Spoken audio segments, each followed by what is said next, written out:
Welcome back to the Mystery Garage. In this week's episode, we do a little bit more front end work, getting ready for that eventual front end mock-up.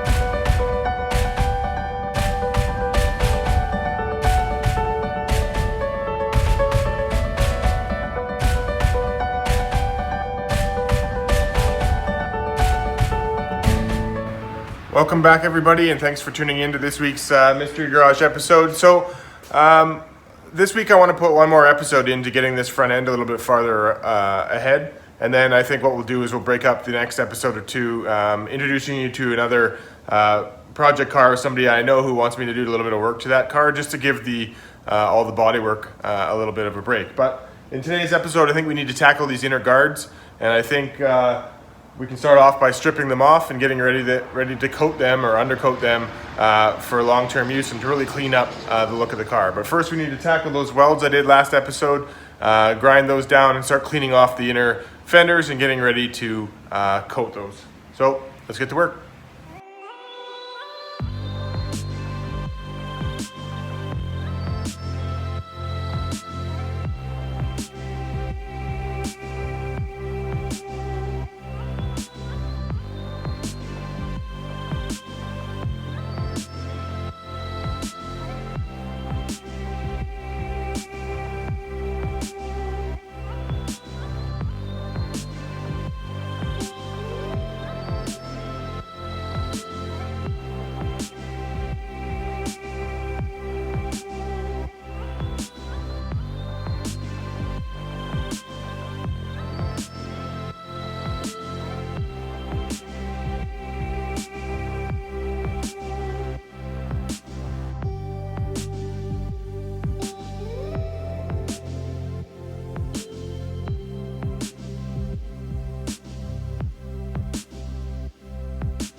All right, as you could expect, that was pretty hectic and messy, but I've gone through and kind of taken off a lot of the rubberized undercoating in certain areas. Now, this is a part of the build that you have to recognize, what you're trying to achieve. And for me, this is not a show car, but it's more of a dream car that I'm going to drive on the road. So I'm not trying to make it like show quality, 100-point paint underneath the car, that sort of thing. But what I am trying to achieve is a car that's going to last the test of time, and I've said that a few times in this build. So what I wanted to do is the certain areas that I know that are prone to rust on these cars, such as, up inside the strut tower, where the strut tower is welded on, certain areas of imperfections in the undercoat itself, so places over here, up in here, that sort of stuff, and same thing with the front. I also took off this tab that you saw earlier, kind of cleaning all of this up. So it's not about removing every single little bit of undercoat because this stuff is all bonded on really well. There's no sense in me removing it just to put it right back on. So what I have done is I've highlighted some of the areas of this particular spot that either is prone to rust or that it had a little bit of imperfection. So I kind of ground those areas down to make sure that especially like, for example, this area here, I saw there was an imperfection here, so I went in and ground this down to expose it. So what I'm going to basically do is treat now all of the exposed metal with my POR treatment.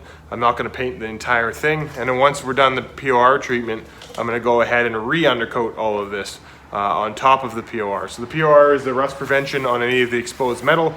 And then I'm going to go ahead and re-undercoat to make sure this is basically meant to last the test of time, and it's going to look real clean, real neat, as well as going to last forever and not have any rust issues in the future. So let's get to painting.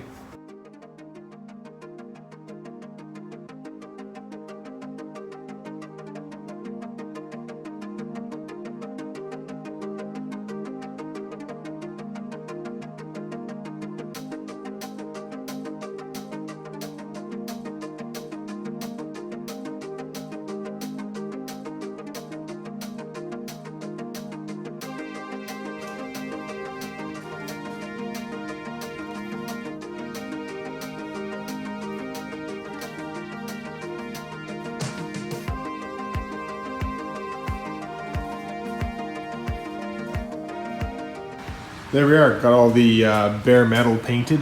As you can see, I didn't bother painting the undercoating with the POR just because it really has no purpose to be painted. POR really likes to bond directly to bare metal, so anywhere that was bare metal, that's where I painted it. I also painted over some of the small minor cracks in this section here in the undercoat, just to make sure that any small minor cracks were sealed up. And in this part here, this is the newer car. This is from a newer cab. They had originally like almost a wax covering rather than all this heavy rubberized undercoat. So this wax coating is still pretty prominent there. So I'm gonna have to clean that off before I fully undercoat it. But all the exposed metal areas I had where I cut the bracket off and such have all been painted. I'm going to let that stand and dry. I'm probably going to end up doing another coat on top of this before I go and undercoat it. So next I'm going to, while that dries, I'm going to tackle this side. So leave me to it and I'll get at it.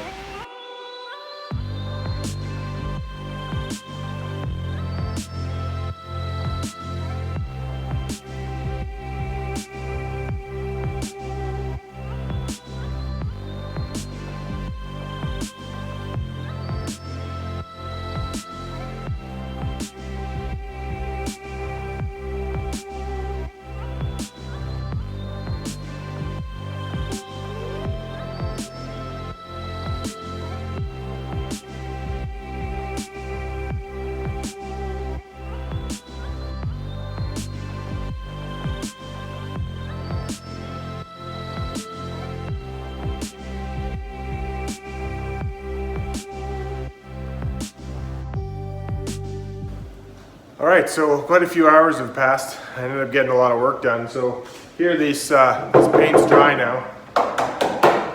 It's all pretty hard and it's been coated twice. In the meantime, let me just show you something here. So again, real hard coating on this, real nice. Now we're gonna end up coating on top of that. Now over to the other side, take a look at what I got into. So I was cleaning up all this side as well, and I ended up running into an issue where this bracket is on this side area inside here. It holds one of the charcoal canisters. As you can see, it was rusted right through. So I ended up making a patch panel. This is kind of a complicated piece. You can see there's a weird little X I got on that. That's because there's the rain tray inside here, comes down like this and across this way. And then it also has the firewall that goes down inside the car here. So behind this is a three-way piece of metal. So unfortunately, inside of that little T you can see there, it, I don't know if you can see that. It goes inside the car right there. It actually goes, you can't really see it, but it's right here. It goes inside of there. And it actually goes, you can't see that either, but in the very corner down in here, it intersects all three of those locations. So you gotta, what I did is I obviously cut the patch panel and I drilled holes along it to do some spot welding to catch all those seams. So this is fully welded in properly. It took me a little while to get all that done. Also did all the cleaning up on all this stuff as well. Also did a couple other spots. I found a little bit of cracks. So we're gonna end up painting up this side, and then we're gonna final coat both sides. I'm actually probably gonna start with final coating this side just because it is dry and I already have the paint cloth down. So I think we'll do this side and I'll fully undercoat this one side. We'll let it dry while I'm PORing the other side. So let's get at it. Now before I get to undercoating, I just want to kind of quickly explain the undercoat that I use. And again, I'm not sponsored by anybody. I don't know if you can see that, but this is Rust Check, what is it called? Stone Shield High Build. This is the stuff that I use, and I don't know if you guys can see that. I've had good success with this. You gotta be careful when you're buying different types of undercoat. Some undercoats are rubberized, some aren't. Some are intended to never really fully dry, so they're always a little bit malleable and wet. This stuff is a fully dry product, so it does harden really nice. It also is a high build, which means if you have an area that's got a lot of rock content or whatever that's constantly hitting it, you can actually put it on over and over again and actually build out that base. So it allows you to have a lot of rock guard or undercoating quality on top of it. So I like to use this stuff because I can do 1 or 2 or 3 passes and build a really kind of a thick coating to make sure that I'll never have a rust issue in the first place. It's also a pretty forgiving product. It does make a lot of mess though. It has a fairly thick spray, so you got to make sure that you plastic your area pretty well to make sure you don't have any overspray. But I just wanted to say that just because sometimes it's hard. If you go buy undercoating, you'd probably, anybody who has done it before, you probably had mixed reviews about which product you use as far as how well it works and how well it dries. I just really like this product, and if it helps you at all, go ahead and find it. If not, I'm sure there's lots of other products as well that work just as well. I just particularly like this one brand. Anyway, so I'm gonna get to spraying this, and we're gonna get a good even coat. I'll probably do 1.5, 2 coats, that sort of thing, before we call it done. But anyways, let's get at it. Now I prefer to chase this with a cardboard piece, just because while I'm painting, I'm able to guide myself down. That's just my method of doing it. I'm sure you can do it any which way, but anyways, we'll put this in time lapse.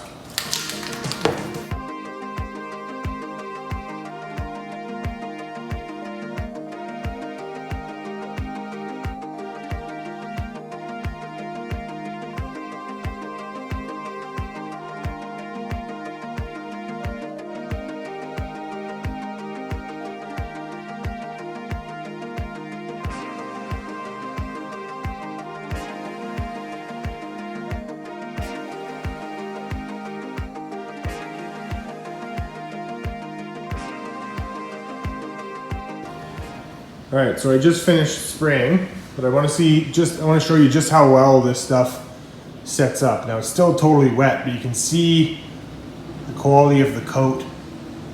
Now I would say this is about 1.5 coats. I kind of did a heavy coat to allow, you can see just how much coating you get on that.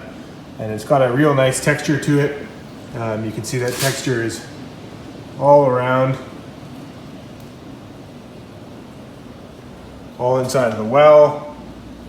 I do up into the tower to make sure that everything is all really nice and coated. Now this is on top of that POR, so between both coats, there's no way there's gonna be any rust penetration through any of this inner well ever. So there we are. You can also see, if you do it right, the welds and everything that I did before have all disappeared. When I ground it out and made everything smooth, I coated everything in the POR, and then again, it's come out real nice. So I'm gonna get to POR coating the other side, and we'll fast forward.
And there we have it. Another long day in the shop, but some really good progress today. So let's take a look at what we've done. So I've showed you this already, but this is really dried up now. It's a really good surface. It's rock solid and really clean. So you can start to see what my expectation for this project is. That kind of cleanliness throughout the whole build. So at some point we're going to end up tackling this whole engine bay with the same consideration as the outside, but the inside of this engine bay obviously will be color. We'll be painting it the same red that we're going to finalize the car in, but we're going to treat some of the lower areas like down in here with some of the POR to make sure that this area stays. This lower line may remain black, like from this line down, because most of that you don't see anyways, plus it takes a lot of street abuse from weather and that sort of thing. This line up will obviously be body color, as will be this whole engine bay, including the rain tray. I'll actually be painting in here body color as well. We just need to figure out what we're going to do with all the holes. This side here is still drying. Let me just turn on the shop light here so we can take a look at it. I'll stand to the other side. You can start to see the texture and just how good that looks. It's going to take some time to dry, obviously, but you can start to see there's texture throughout it, and it's very uniform. It dries very hard. I can show you the other side. I know I knocked on it, but that doesn't quite do it justice. You can tell it keeps that, a little bit rough surface look, but it's all throughout. It's very uniform. I'm very happy with how this turned out. Like I said, I like this product. I've used it many times before, and I'll be using this same product. I'll back up a little bit. I'll be using the same product all underneath the car as well. Obviously this part here will all be body color, but underneath the car as well as the rear wheel wells will all be this black undercoating treatment. Anyway, sorry, back to where we were looking at. You can start to see this side's really, starting to look the same as the other. It looks really uniform. I'm really happy with how that turned out. I also took the time, since I had the POR out and everything, I painted all, like I had discussed, all in this, I don't want to touch it, it's a little tacky, all in this window area. You'll never see it because that's going to be covered by a seal, but it's going to prevent rust from ever forming up in that particular channel. So you can see how that works out. And I just taped it along the line. I just wanted it to look clean. I will as well. You can see I POR'd a little bit up there where that weld had penetrated through. And I'm going to also do the same thing for the floor. We're going to make the floor, all POR and all ready to be carpet added and that sort of stuff afterwards. But we're going to do the cleanup in a future episode of all the floor and that sort of thing. And I'm really happy how this project is starting to take shape. It's come a long way from where we were. It now has a fully solidified front end on it. The rain tray is all fully done. Just got a little bit more work to do on this particular rocker. But other than that, the car is almost getting ready. We do need to spend probably a day or two at least dealing with everything in the engine bay. In a coming episode, you can see where a little bit of my POR came through the holes. We'll have to clean all that up. We'll have to clean all this stuff up, do a little bit of sealing there, as well as adding some metal to make it look real clean. Certain things we can do with tucking wires and fuel lines and brake lines and all that kind of stuff. We'll talk about all that in the future. I did discuss last episode how I wanted to take some time in between episodes and figure out kind of what I wanted to do with a lot of the routing and a lot of the planning. I did a lot of that, and I placed some orders on some parts, so hopefully next episode or the episode after that I'll get to show you a bunch of unboxing of some remaining parts. But now that we've got this done, we can start to clean up the suspension components and start putting it back underneath the car in the front. Once we get the engine bay sorted, we can also start doing similar things to the back, drop the tank, coat the floor underneath. I have a new tank. We'll probably put the new tank up in this car, and then we'll start putting parts back and allow this car to start being a rolling shell fairly soon. But that all does it for today, guys. Thank you very much for watching. If you really like this kind of content, please subscribe. I look forward to hearing your guys' comments, but for this week, that's it. Thanks very much. Take care.